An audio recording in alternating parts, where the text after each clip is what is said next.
extends life. The spice expands consciousness. Welcome to Conversations with Dr. Steven Greer. This is Dr. Greer, and I'm joined today with Dr. Ted Loder, and we're going to bring you an update on the work of the Orion Project.org and our search for energy solutions that would definitively get the planet on the path of sustainability and abundance. So welcome, Dr. Loder. Well, thank you, Steve. It's a pleasure to be with you this afternoon. Yeah, just in brief, I want to just thank everyone who supported the Orion Project. Those of you who are new to the World Puja Network show, we started this project almost 3 years ago, in March, and our initial goal was to raise the funds to build a laboratory here near the University of Virginia where we could gather together some of the scientists that we've identified up to that point. At this point, we have many more really excellent scientists, and some of whom have actually worked in government programs on these sort of free energy, quote-unquote, or unusual electromagnetic systems. And we have a new proposal to have a research and development center developed where we could do that. One of the things that didn't happen right away was, of course, have enough funds to build a facility. So we have provided a number of grants to people, some of whom are still doing some experimentation. But the idea and the vision behind the Orion Project has been to do the synergy, the networking, and bring all these people together to develop the sciences under one roof. And the reason for that is that many people who try to do this on their own have hit a lot of technical barriers to being able to do it. And they really need the help of material science people, or they need the help of a very specialized area of physics or electromagnetics or mechanical engineering or any number of areas. And so we really feel that the best way to get to the objective of a new technology that would run your house or your car without any outside input, and that is what is called over unity, meaning that you're pulling energy out of the 0-point energy field of the space around us, or some other type of phenomenon that would enable you to get off of the grid and off of the coal-fired power systems and what have you. There has to be this kind of teamwork, and so that's still our objective. So thanks to the people who've done this support, we've done a lot to identify the people around the world who have potential, who could be brought under one roof, and we're still looking to get the majority of this funding in place. So that's what we haven't achieved yet, is to fulfill at this point, it's a $5.7 million new proposal that we put together, which is most big industrialists who hear that think that's a very small amount, but it's more than we have on hand, and so we're still looking to raise those funds because we think it's very important to give these types of technologies a chance. You know, our government is putting hundreds of billions of dollars into things like clean coal and other, frankly, boondoggles that aren't going to go anywhere to get us off of the world-destroying, climate-changing fossil fuel system. And what we're wanting to propose is a truly transformational energy direction, something that is out of the box, as it were, from the conventional wisdom. And we know this has been done. If you go to the orionproject.org, you'll see that there's a long history going back about 100 years of people who have done innovative things to develop electromagnetic systems. For example, turning water, regular water, into a fuel. But that's through an electromagnetic process of very high voltage pulsed systems that cause water, H2O, to break down into gas and to be burned. We know those systems have worked. We've interviewed and have met with people who built systems like that. People wonder why they haven't gotten out to the world, and ultimately it's because many of them end up with a national security order on them, or they get some kind of threats and intimidation. The reason, as head of the Disclosure Project, I'm doing this and have been interested in doing this, is that half of the problem or part of the problem is the technological issue. A big part of the problem is the strategic issue, and that is how to get this out to the world quickly, because there are people who don't want that to happen because it's a serious game changer in technology. And so looking forward here in 2011, what our real objective is to either identify someone who has already built such a system that understands that they need to join with a strategic team to move it out so it doesn't just disappear into one of these corporate dustbins, and will cooperate with a full evaluation and testing.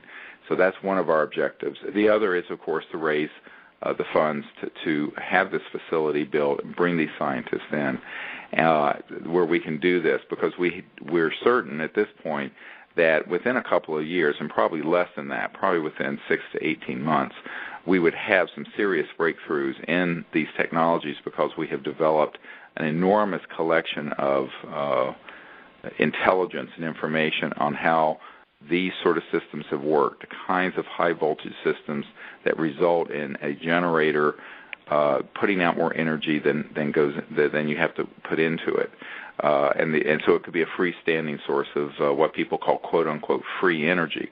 And a lot of people would dismiss this as an urban myth, but the scientific fact is that these systems have been developed over the last 100 years. They keep, however, ending up in the Black Pit of Calcutta.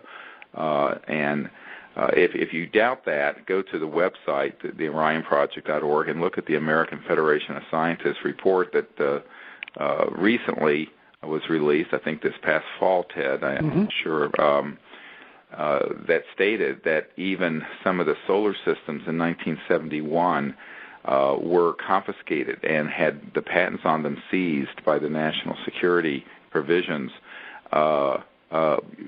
abusing the National Security Act. And so we know for a fact that there are at least 4,000 or 5,000 or more patents that have been seized this way. And it is an abuse of state power. Certainly, I seriously doubt anyone in Congress or the President is in favor of seizing something that would solve the global warming and energy crisis from an inventor. But this is happening by these bureaucrats who are really not answering to we the people, but they're answering to some other big industrial interest. Yeah, just to expand on that very briefly, the number from that article that's actually listed and available on the orionproject.org website by a man on the anyway, the article states there are over 5,135 inventions that were under secrecy orders by the end of fiscal year 2010. And just let me read just one sentence from here to give you some sense of things. Under the Inventions Secrecy Act of 1951, patent applications on new inventions can be subject to secrecy orders restricting their publication if government agencies believe disclosure would be detrimental to the national security. That's an interpretation by an agency, and it's been very widely interpreted, put it that way. So, yeah, that's correct. So anyone at the CIA or NSA who would surface and say, look, that technology, in our opinion, would be of significance to the national security or detrimental, they just slap an order on it, and the inventor has no recourse. This is what people have to understand. I personally know inventors where this has happened. And, in fact, Dr. Loder, you can tell them the story of what you saw when you went out to look at the Stan Meyer equipment, that there was a type of fluid magnetic toroidal generator. A generator in which Stan Meyer had invented, if you will, and actually had tried to get a patent on it. But it was a device in which a magnetic gas was circulated in a circle around a closed pipe, and coils around it, as magnetic gas passed by, created electrical currents in those coils. And it didn't take much to move the gas, and the power coming out of it was significant, even at the prototype level. But that never saw the light of day in terms of being developed further, because a secrecy order was put on it. Yeah, and I think that secrecy order, if I remember right, dated back to the 1980s, I believe 84 or something. Yeah, I can't remember the date, but it's around then, yes. Yeah, and there was a scientist that we're working with who actually worked with Meyer and knew this for a fact. And so I think that what people have to understand is that how do you stand up to that kind of statism, that kind of state power? You've got to have a coalition of people who will stand up to that kind of power and say no. Because what happens is that the small company or inventor out there that's doing this is not going to say no to someone when they come through the door and they flash a badge and they say, look, this belongs to is now property of the United States government. If you speak of this, you're going to go to jail, and we're going to fine you, and your life is over. And this is not a conspiracy theory. This is a very mainstream group, this American Federation of Scientists, who put out this report on the abuse of the National Security Act in this way. And in fact, at one point, they even say, in what way could there be a threat to the national security that there'd be a more efficient solar panel that was suppressed in 1971? This has come to light. It's 1971, and this is almost 40 years ago now. So I think that the public have to understand that the strategic issues have trumped the technical ones, that there have been technological breakthroughs that would get us off of oil and gas and coal. And it's outrageous. And, as Brian, my friend, astronaut Brian O'Leary often says, the truth will piss you off. It'll set you free, but first it's going to piss you off. I think that, people get very upset about this. But I said, but there is something we can do about it. We can come together. We can learn about these things, and we can put these scientists who have worked on these sort of systems and know how they work in one place, fund it properly with proper electromagnetic equipment, proper lathes and fabricating equipment, proper project management and security, and come out with one of these things. And absolutely, as head of the project, I would say no if someone presented me with one of these things. I'd say, I do not recognize your authority. I recognize the authority of the people, the President of the United States, and the Congress, and I know those folks, and those folks are not in favor of suppressing this stuff, so go jump on a lake. So in other words, there's this parallel bureaucratic government which asserts its power in defiance of and actually behind the backs of the people, and this is not legal. So just as with the Disclosure Project, a lot of people don't understand the legal underpinnings of this, and I think this is what we want to talk about for just a moment. It isn't like, and I want to distinguish this from something like WikiLeaks. WikiLeaks is actually people hacking in and taking files that are properly classified on, diplomatic cables and things like that. That's a very different thing than what we're talking about. We're talking about standing up to something we can prove to be an illegal, secret, parallel government. I want to repeat that, an illegal, secret, parallel government. These are people who, even if the president is called in and wants to be told about this stuff, basically will say no such project exists or go jump in a lake. For example, when President Carter wanted to find out about UFOs, he called in the outgoing CIA director, George Bush Sr., George Herbert Walker Bush, and was told, I won't tell you. Flat out. Go get it from the Congressional Research Service if you think they know anything. And this to an incoming president. Now, these are the kinds of things that happen. So there are secrets that are kept, that are managed in a way that is outside the Constitution and the rule of law.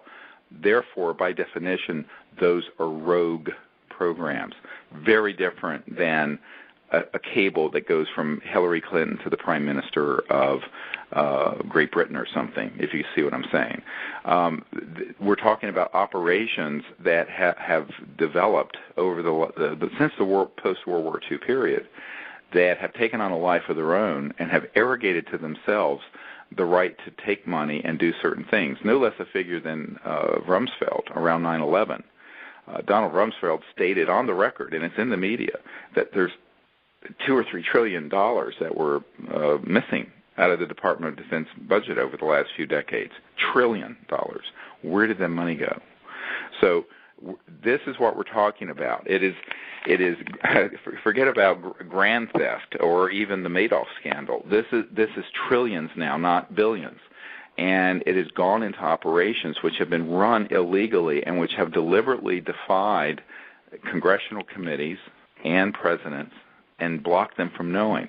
Now, there aren't many people who can prove that. I can, because I'm the guy who's actually sat down with members of the Senate Intelligence Committee and with the CIA director and people like this and seen that they are, in fact, out of the loop. And so we have concluded that all of this information has been held secret through an illegal application of the Secrecy Act. There are legal applications. There are reasons for confidentiality. There's reasons for secrets. But these particular programs have been managed illegally. And therefore, if you're part of an illegal operation, you can't cite the law to protect yourself. And this is in a letter that is in my first book, Extraterrestrial Contact, The Evidence and Implications, which is at disclosureproject.org. And in this letter that went to the head of every agency in the United States government, and every cabinet-level person, it states that unless otherwise directed, we're going to move to bring this information out to the public because we have concluded that these operations and programs are being run outside the rule of law and are therefore illegal. No one from any department ever said to us otherwise. And that's why a lot of people have asked me, what kind of blowback did you get from having 110 top-secret people come forward with the Disclosure Project? I said, not at all. Not a single one of them was ever called or approached. And the reason for it is that we did it in unison, in unity, massively. Nearly 1 billion people worldwide saw that on the Internet, and that's what we want to do with an energy device that's a free energy device that will run your house or run your car without oil and gas and coal. You can't sit around on this thing. Once you have it, you got to move it out quickly. So there are two pathways to this as we see it at this point at the orionproject.org, and I want to be very clear on this. One is we identify someone who actually has an operational system, somebody like a Stan Meyer, who's passed away now, and his collection, by the way, and we were trying to acquire it, but another group actually did get that collection, and we wish them luck. I don't know what they're doing with it because we don't know, we're not privy to what they're doing, but the fact is there are people out there every year who stumble across this phenomenon and come up with devices that work. We need to be sure that if they do, they find their way to us so that we can launch it out there. Because the mistakes that are made usually is that people who have these devices end up having people buy them out, and those people then get threatened and they put on a shelf. One of the problems is that I know for a fact that, and in fact I've talked to Dr. Tom Bearden about this, he knows people personally as well who had developed such systems and they didn't have a pot to pee in. And the next time you see them, they're driving a Lamborghini and have Armani suits. And basically someone came along and said, here's $50 million, but we now own this technology, and then they put it on a black shelf. So the black shelving of the technology is another trick that's used. Now, to the inventor, it's great because they get rich. For the world, it's a disaster. So my position has always been, if somebody offered me $100 billion for such a device, I would say no thank you, because I'm certain that whoever would be offering such a sum of money would be probably out-representing the oil industry or this global cartel of people who are defending something much larger. Now, I'm going to give you the number of what that much larger is. It's $600 trillion. $600 trillion or so is what the commodities and derivatives and futures markets are worth on what's traded in the ground, what they're trading on the ground, which is the oil and gas and coal that's sitting in the ground. It's not even from the selling of them. It's what Goldman Sachs makes from all the derivatives. It's what it's all of that. It's huge financial, what we call churning. In fact, even the carbon. I was reading an article last night in a policy magazine about how Goldman Sachs had 100 lobbyists trying to get the cap and trade thing passed through Congress because it was going to set up a $2 trillion derivatives market that they would be trading carbon credits on. It's all funny money, and it really doesn't do anything to advance things. No, of course not. It doesn't. These are people who don't manifest or create a single thing. They don't make anything. They're not making a car. They're not making anything. They're making trillions of dollars. But the way they make it is the public doesn't understand this. I know someone who is actually president of a hedge fund, and he's explained this to me. Is they make it through computerized programming, trading, and getting in line before someone else. And it's this is why these people make billions of dollars a year, but they're not creating any true wealth for the world or for the nation, never mind solving the problems. And that's what's happening. And so you have people who are doing this with trillions and trillions of dollars worth of assets. I mean, if the carbon trading offsets alone were in the $2 trillion market, imagine what all the commodities that are in the ground are worth that they're trading.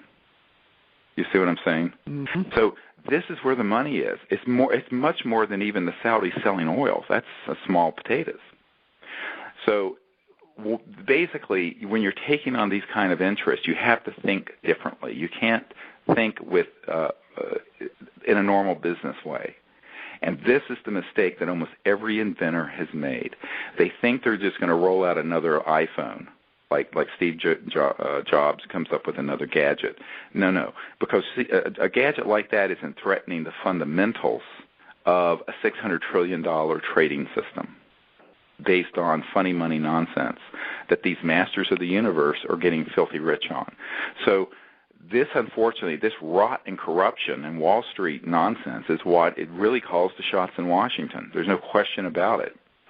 But in order to bring out one of these energy devices, you therefore have to have a strategic team of leaders, and that's what we've put together to be the launch vehicle for one of these technologies that will, as I used to say, just say no. No to the national security seizure, no to the big money people who want to suppress it, no. We're going to get it out to the people who need it and to the world that needs it to save the Earth's environment, to give people free energy, and to transform the world into a sustainable planet. This is what should have happened with Tesla's genius and breakthroughs 100 years ago, Ted, right? And others from his a little later, Moray and his devices, technology. T. Henry Moray, right. Yep. And a number of scientists and inventors in developed devices that utilize this, quote, free energy in some form or another. And it's sort of all a matter of history now, and yet we're still using fossil fuels and burning things and using technology from the late 1800s, basically by producing steam and running turbines and running generators. Right. I point out that this is what a nuclear power plant is, a big steam turbine. That's all it is. We're splitting the atom to create heat, to create steam, to turn a turbine, like the 1800s. The only difference is that instead of burning coke or coal, you're burning, getting the heat from splitting the atom, and then you've got thousands, tens of thousands of years of deadly radioactive muck that you've got to figure out what you're going to do with. So, which is its own boondoggle. So I think that here we have a situation where the real solutions keep getting suppressed, bought out. People actually have been killed. We know this for a fact. So what we have to do is take the strategy and the network that we've built that successfully did disclosure and apply that to these energy systems. Because if we don't, the next inventor that comes along, it will make the same mistake that was made when Nikola Tesla had J.P. Morgan say to him, "You can't do this because if I can't put a meter on it, I don't want it out to the world." So this is the problem. And it's a fundamental spiritual problem, in my view, of courage to stand up to these bullies that are hell-bent on destroying the world and maintaining this sort of centralized power that they have over the planet. And unfortunately, it's reached the point where the damage they're doing is so great that a few years ago I coined a term, planeticide, the ability to actually deliberately kill an entire planet. And this is what we see happening. The oceans are dying, the polar ice caps are melting, thousands of species of biological plants and animals are vanishing. In fact, the National Geographic has called it the Great Extinction. But instead of the dinosaur era, when an asteroid hit, it's all man-made. And this is something that's totally of our doing, and that we can fix. And we have been called on by nature, and it's come through the minds of people for 100 years, the solutions, but they keep running into this lead wall. And that's what we want to find a way around. So there's two ways to do it, my friends. One is that somebody out there who actually has one of these things operational cooperates with its evaluation, its replicability. Science has to be able to be independently reproduced and tested and can be proven. Or we put together this team of folks that we've identified. And I have to say we have some breaking news on this. There's a very senior scientist, what the Secretary of Navy termed one of the 14 national treasures in the Department of Defense system, who has been working with us. And this man is coming up on retirement, and he wants to work with us all the time. He also has a whole group of people, of half a dozen of the most brilliant physicists and engineers and electromagnetic scientists that he wants to bring into this operation. This is a man that I've known for nearly 20 years and is of impeccable integrity and incredibly knowledgeable. And we need to have that man and the people that he's working with in a properly equipped facility, and we need to raise about $5.7 million to do it. Yeah, I'd like to address that when you have a break there, Steve. Yeah. Right now? Yeah. Yeah, we have analyzed what would be needed to put together a group and fund them for a period of time that we feel would be enough to start the process and develop at least several different technologies. Steve has mentioned we figure a budget about $5.7 million would allow us to do this. That includes project management, includes a team of 6 to 8 science engineering people, and coupled with consultants in specific areas where we might need. So we get a large enough group together so there's synergy and overlap and support from the different disciplines needed to address many of these problems and the issues. It includes such things as the usual travel, facility rental, and the building of a facility that has the research equipment, the electronic analyzers, the fabrication equipment, to be able to do almost everything in-house in terms of the analysis and testing. And to put that whole thing together over a 2-year period, it looks like about $5.7 million is very doable to make that happen. Much less than that, you can't get the number of personnel needed for the synergy to occur. Yeah. 1 or 2 scientists is just not enough because no one scientist has the full range of background necessary to do some of this development and engineering. And right. People need a support staff of people who know, who are engineers.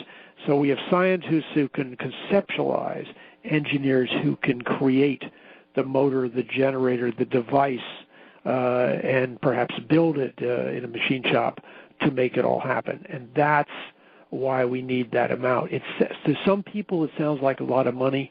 It's the average Joe, $5.7 million. To anybody in the industry doing research and development, it's really a small amount. But it's a tiny amount, yeah. But it's very focused. It's not a broad thing. We have, over the past 3 years plus many years, identified specific people, as Dr. Greer has mentioned, and specific areas that are what we've termed the low-hanging fruit, or the areas of energy technology that are probably the most promising on a short 1 to 2 year time scale. And these include 4 different areas. There are other areas, but these are areas that we see as very, very high potential, and including this water-to-fuel hydroxy gas system. There's a number of people working on this. We know people working in the theory of it. electromagnetic generators. Another area, permanent magnet, those are solid-state devices. Permanent magnet or pulse motor generators are rotating magnetic generators.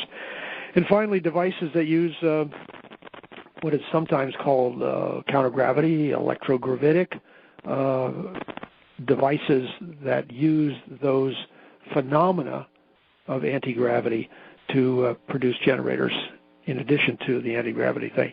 So those are four areas that we see are very highly likely because people have already been successful in these areas to a certain extent. Well, anyway, people have been very successful. They just haven't been able to get it out to the public. And one of the problems is that people have to understand that if a tree falls in the woods and the 7 billion people on Earth don't hear about it, then it effectively, did it really exist? Well, yeah, it did, but in sort of a very small circle of people, sort of a fringe element. Mm-hmm. Our purpose in this would be to mainstream this and get this in front of everyone from the president to senior people in science to the people in the entertainment industry like Oprah. And the reason for it is that we know that everyone wants to see this solution. I mean, it's not as if everyone with power and money in the world are wanting to keep this stuff secret. It's a relatively small number of people who benefit from the secrecy, the illegal secrecy, I should point out. And therefore, we have a lot of allies, but they want to see something operational. Now, it's a bit of a chicken-egg thing because a lot of people, before they get involved, want to see something already built. But in order to get something built, you need the funding to be able to put these people who've worked previously on these systems, some of them in classified projects, together and build them.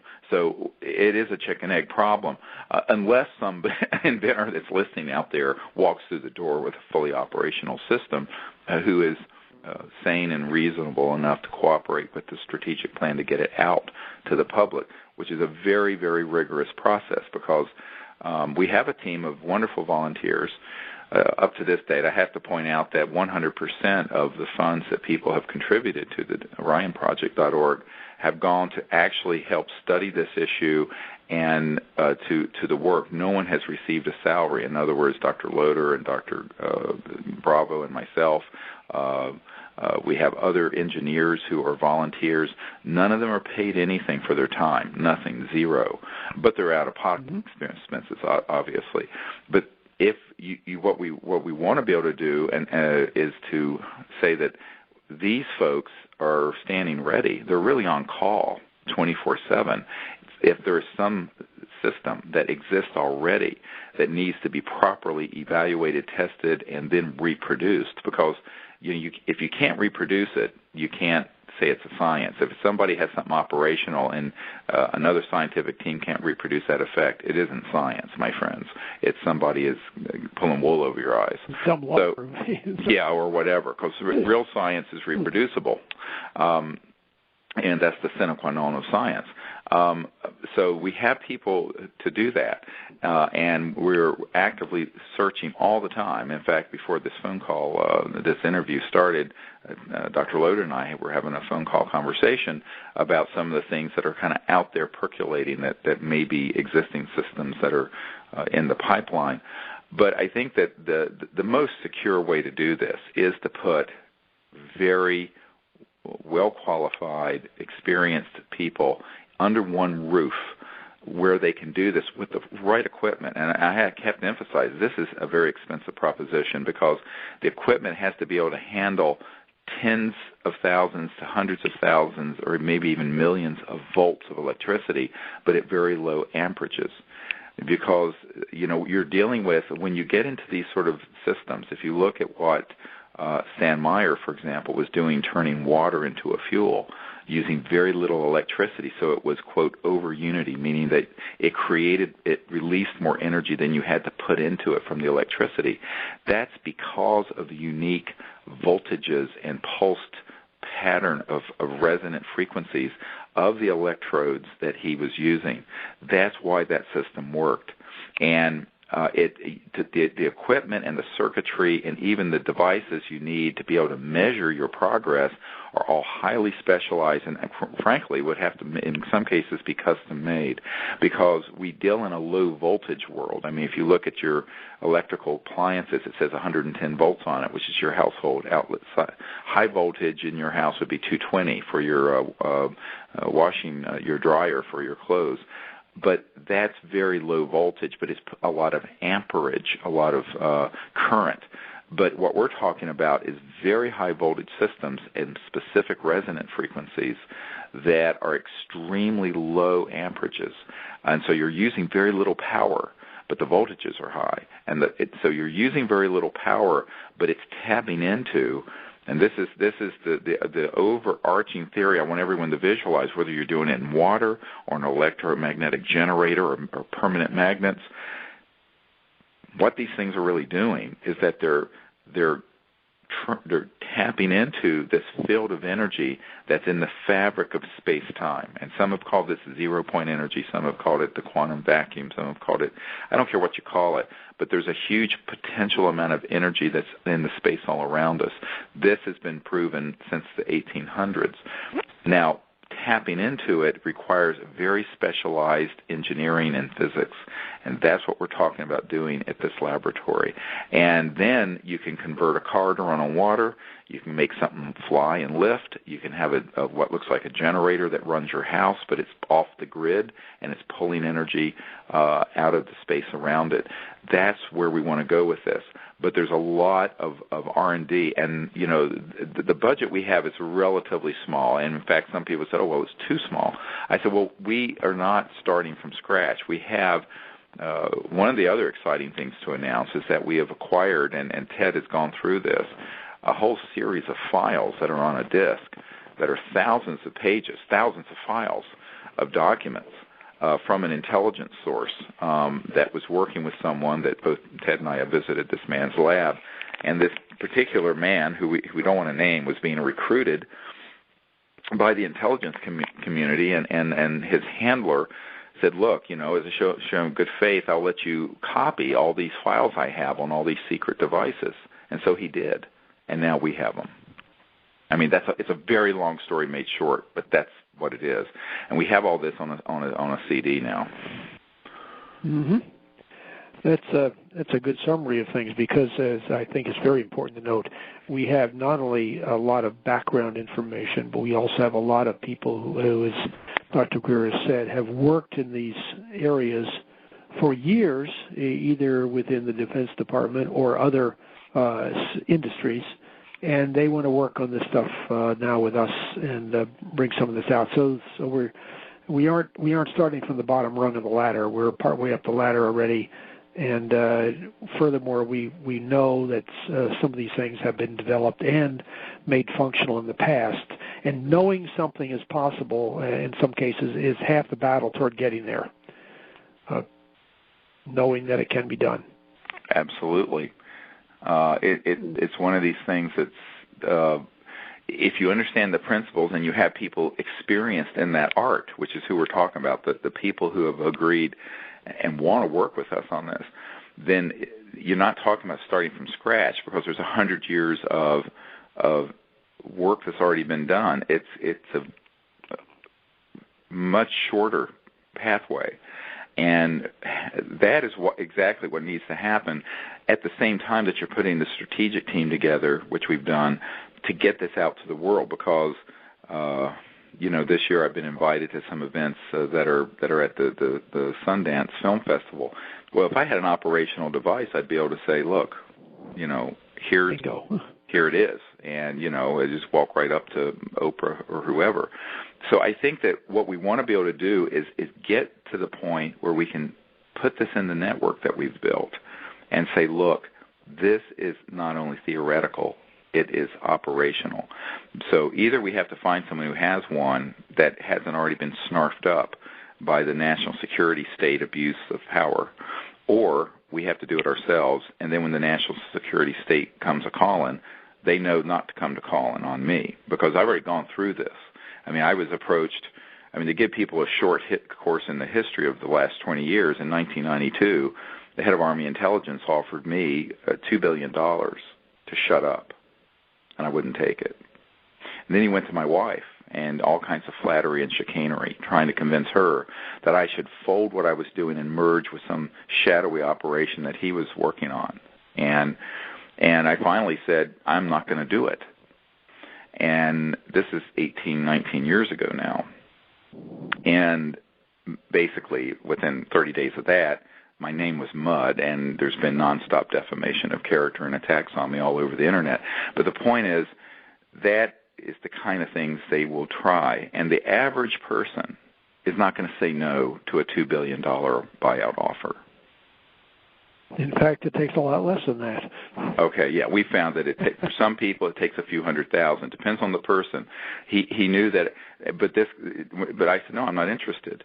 So, in other words, it's like when you go to an art show and it says not for sale on it. I'm not for sale. The knowledge that needs to come out to save the world from this crazy trajectory we're on isn't for sale to some devil who happens to have control of the printing presses, or is running drug money, or whatever it is the hell they're doing. My position is I'm not for sale, and the national security state can go bite its own ass. I'm not going to bite mine, because my view of it is that I recognize that these people don't have any legal authority. And I'm not interested in money. I'm not interested in their power. None of that impresses me. I'm totally unimpressed by power and money. And people who are very rich who come clucking up to me who think that I'm going to be genuflecting and kissing their feet, they got the biggest shock of their life coming. I'll tell you that right now. And same thing with these powerful, some of these intelligence and military people who thought that I'd be wowed by it. That doesn't impress me. Moral courage impresses me. Going the distance impresses me. Integrity impresses me. These values impress me a great deal. And I don't care if you're, picking up someone's trash, or you're the yard man or whatever. People who do wonderful things for other people, that impresses me. Having billions of dollars, not impressive. Having a lot of power that you've acquired through some kind of trick and chicanery, ruthlessness, doesn't impress me. But doing something wonderful for your fellow human beings, that's impressive. That's wonderful.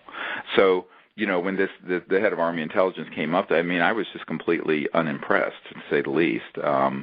A bit appalled at the figure that he was throwing around. I had no doubt he had access to it. And by the way, $2 billion in 1992 would be like, whatever, $5 billion today.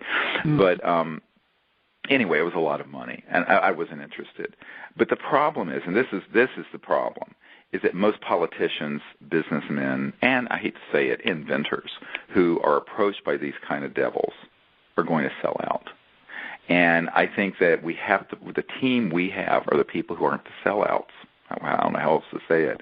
Because we're doing this because we know it's time for the world to move on to a new path where we can become a sustainable, peaceful civilization where in a generation, with these technologies, poverty would vanish from the earth.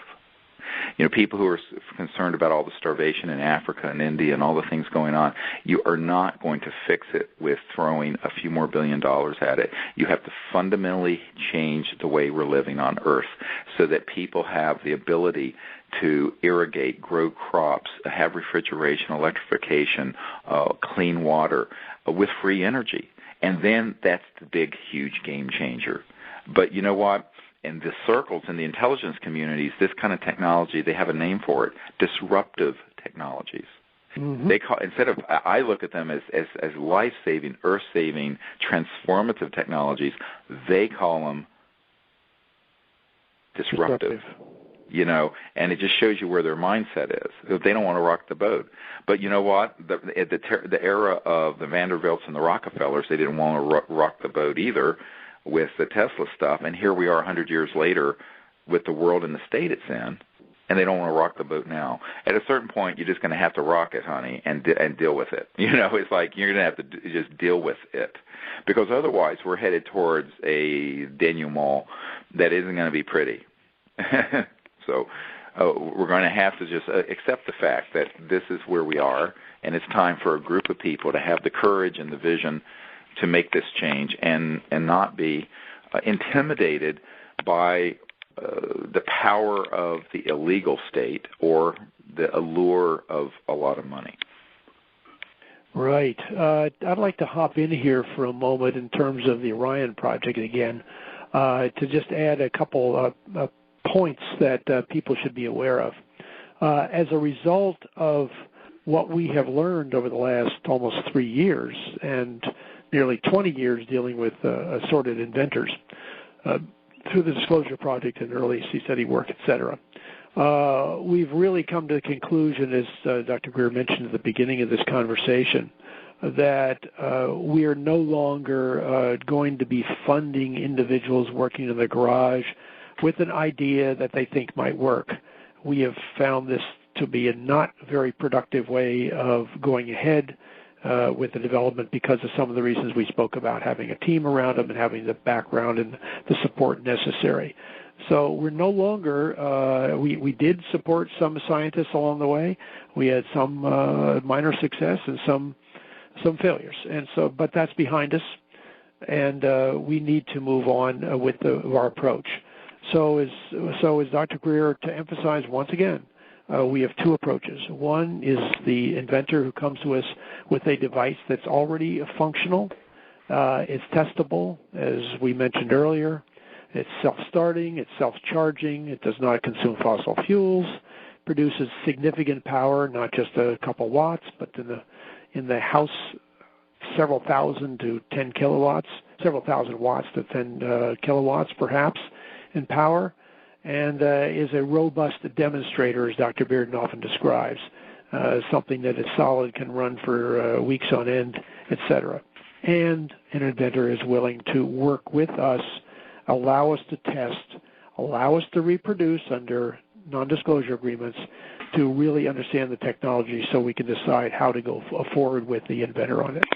And the second approach, that's the it exists, and somebody's come up with it, and we will work with that person. The second approach that we've decided is needed is to build our own facilities, our own laboratory, bring some of those scientists in and work with us, and have the synergy and build the devices ourselves. So those are the two approaches that the Orion Project is now going to be using as we move on in the future. And hopefully some of you out there in the listening audience for the World Puja may know of somebody who has a device and that is willing to work with us. And I would ask people out there that know inventors to help us do some of the initial homework on it, if you will. If you know of somebody, contact them, find out if they're actually willing to work with somebody to help them bring things out, and find out a bit more about it. We have many people who say, oh, have you heard of X, Y, or Z, some inventor that is already on their own track and has no interest in working with anybody. We've had that happen many, many times. We do chase after people, inventors, to see what they have, but it's if you could help with that, I appreciate that very much. If not, let us know and have inventors contact us if they're at a stage where they have something that can be tested. That's all I wanted to say on that. Yeah, and also there may be people listening who know folks of significant net worth who would want to support it financially, who could provide the all or part of the $5.7 million budget needed to do this properly and have the team put together. It's been wonderful that Doctors Bravo and Dr. Loder and myself and others have not needed, or at least we've been willing to do this work without any pay for our time and effort. But you cannot put together a dozen personnel and engineers where people have no income. People have families and obligations, and so the cold and stark reality is that you can only bootstrap things, sweat equity things up so far, and we've reached that point. Thanks to the people who contributed to the Orion Project, we've gotten this far, and we have enough funds on hand to be able to reproduce or investigate any existing device. We do not have enough funds on hand, obviously, to build a facility or to run a facility and outfit it with the right equipment and hire, a dozen or so scientists and physicists and engineers and project management and get this thing going. So that's what we're searching for. But there may be someone listening who knows someone who has that ability or is part of an institution or a granting entity, and if they do, then please let us know. And actually at the website, you will see that there's a place to contact if you are such a person who can provide the funding, or if you're an inventor. Of course, we don't have anyone to answer everyone's, and I want to thank everyone for all the kind letters that they send in. We don't have an office or a staff, and so there's no way for us to reply to the thousands of things that come in. And also, we have had up until now an online donation capability.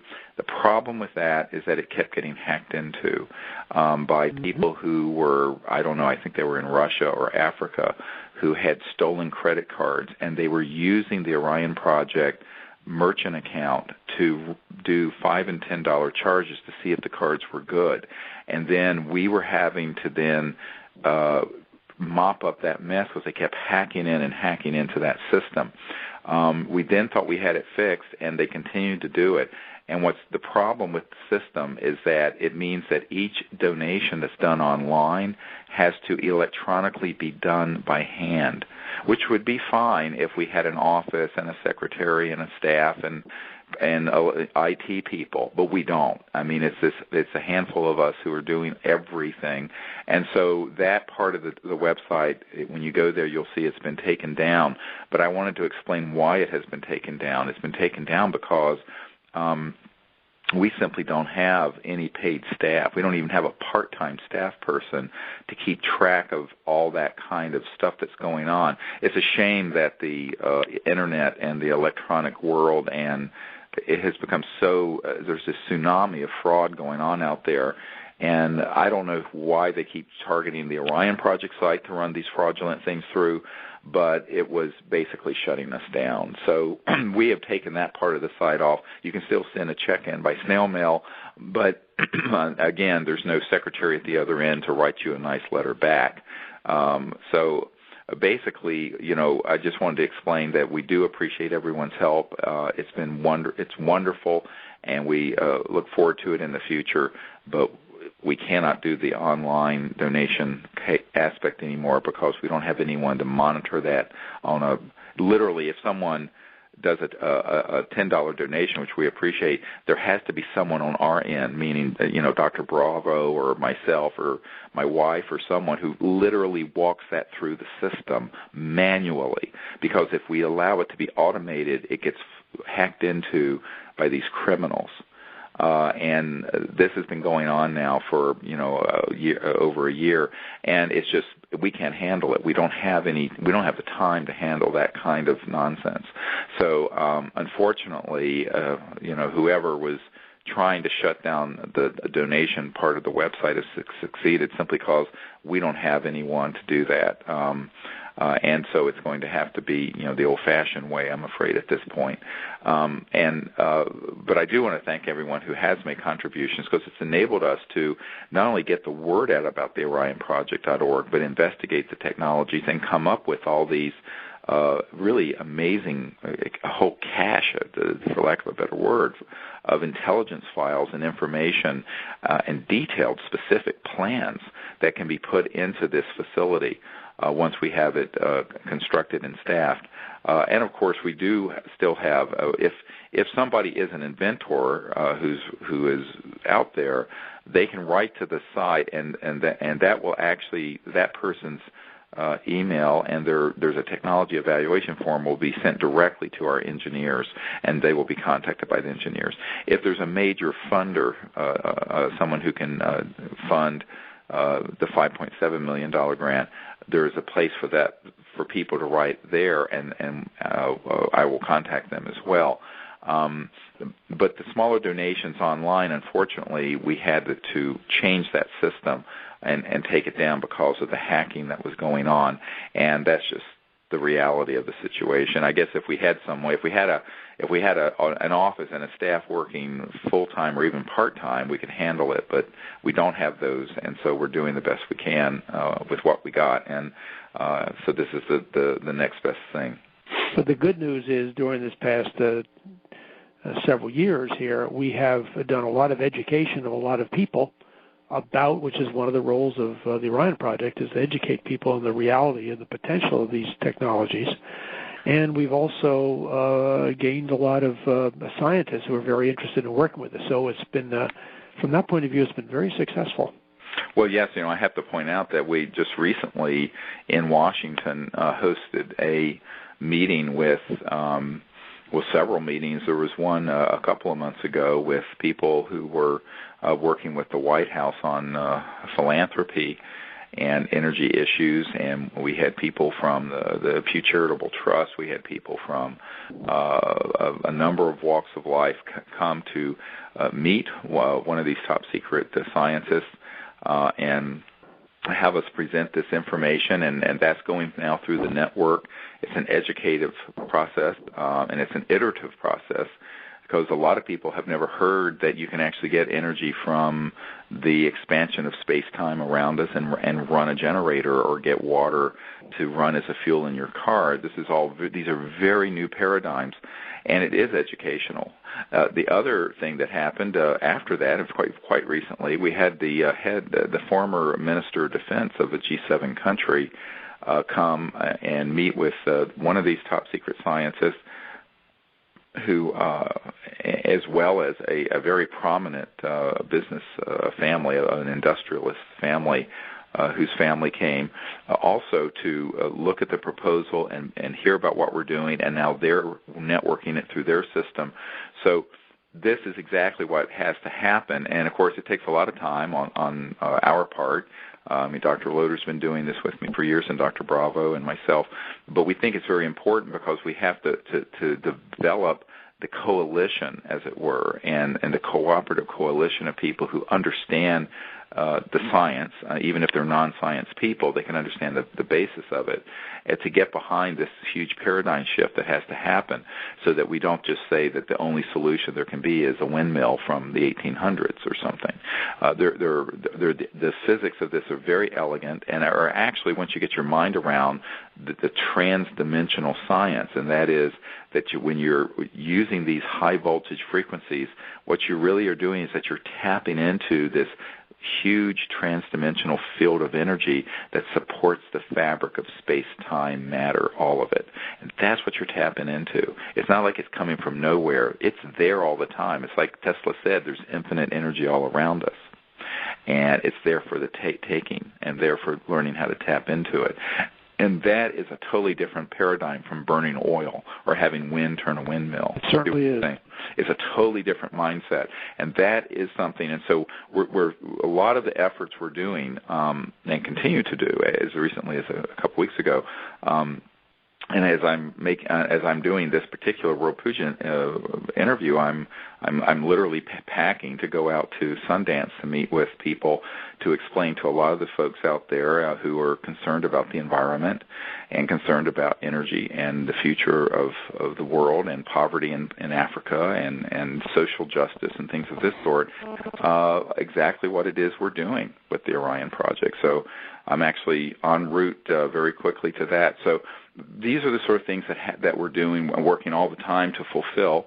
And it's I'd like to just thank everyone who has supported our work, and to keep looking for us out there, sort of be our scouts. Those of you on the World Puja Network who are listening, to be the scouts for folks who can be funding sources for this facility and research lab that we want to put together, and also for potential inventors that are out there, because people come across this phenomenon all the time. I mean, I'm not a physicist or an electrical engineer, but there are people who stumble across this all the time. I like telling the story of how Stan Meyer stumbled across his water-to-fuel system. He was actually working at a radar plant, and he observed that at certain high voltage and at certain frequencies, water just completely became a gaseous material very quickly and easily, of very, very low power, and it had to do with the high voltage and the resonant and pulse frequency.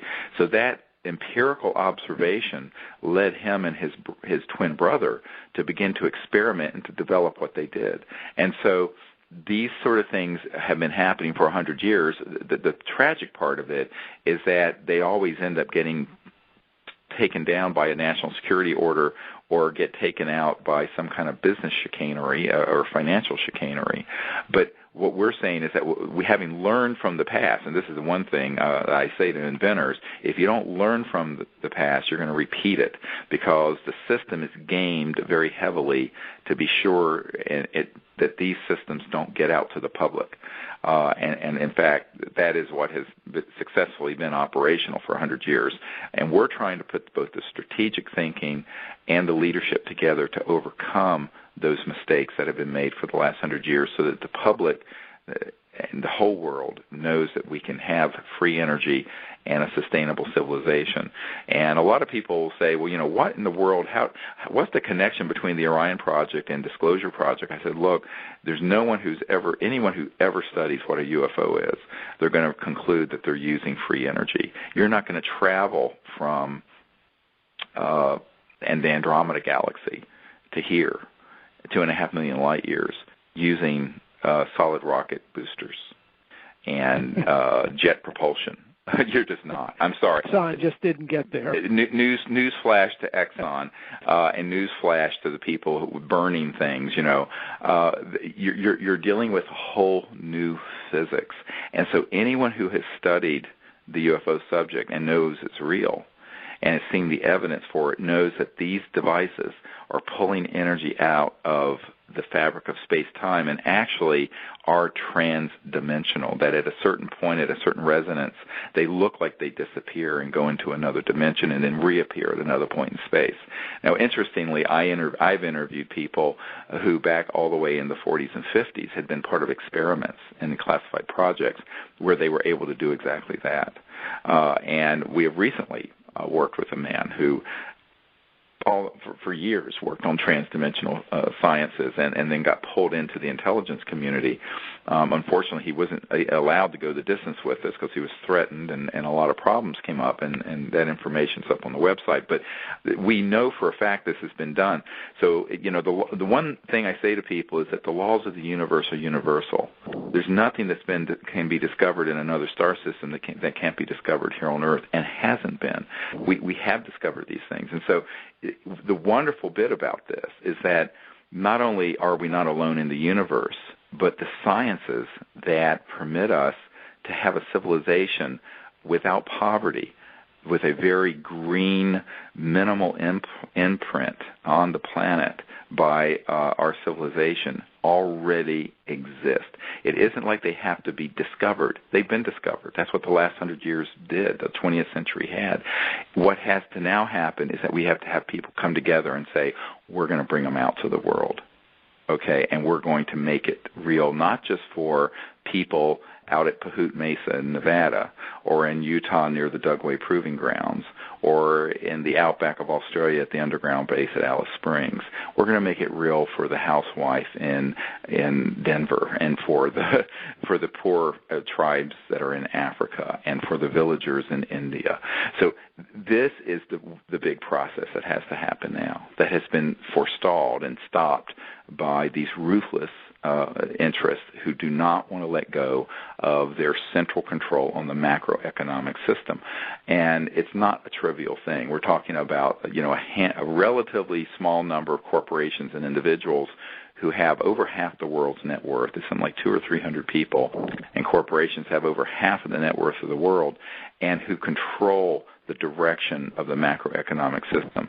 This is not democracy, and it's not justice, and it's not kind, and it's not enlightened. And so this is something that has to be transformed, and there has to be a group to do it. And we're offering to be that group to do everything we can, and we're very grateful to all the folks at the World Puja Network for allowing us to speak to you every few weeks on this, and to the people who've helped the OrionProject.org get this far. And we're really at the point now we can do it. We just need to make it through this home stretch with the fundraising or identifying the scientists who have these technologies who are going to cooperate with this strategy.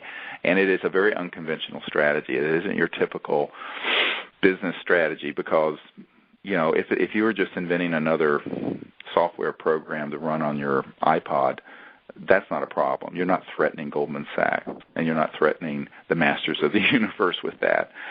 These fundamental game-changing energy and propulsion technologies, they are viewed as disruptive. And so we have to just say that, well, it may be disruptive to your centralized control, and it may be that you don't want people to get uppity, because I think they really do view all of us as slaves on their plantation. I mean, I've said this. I mean, it's an ugly analogy, but I really think that the mindset of these folks is that they're the masters of the universe, and we're to stay in our place.